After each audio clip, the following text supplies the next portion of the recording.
ইয়া রাসূলুল্লাহ, ইয়া হাবিবাল্লাহ, গো নবীজি, যুদ্ধের ময়দানে বহু মানুষ নিহত হয়, শহীদ হয়। এই অবস্থায় দেখা যায় অনেক কাফের বেঈমানেরা জীবিত মানুষটাকে দৌড়ে দৌড়ে কান কাটে, নাক কেটে ফেলে, দাঁত উপড়ে ফেলে, নখ উপড়ে ফেলে, আঙ্গুলগুলো কেটে ফেলে, শরীরকে টুকরা টুকরা করে ফেলে, অগণিত সংখ্য টুকরা করে ফেলে।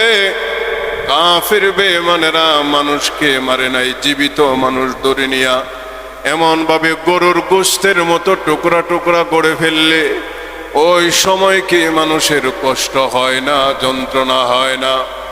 আল্লাহর নবী রাহমাতুল লিল আলামিন বলেন, ওই সময় কষ্ট হয়, যন্ত্রণা হয় ঠিকই, কিন্তু আল্লাহর জন্য যেই ব্যক্তি টুকরা টুকরা হয় তাকে যতটা আঘাত করা হয় প্রতিটা আঘাতের জন্য মহান আল্লাহ তাআলা তাকে আনন্দিত করে।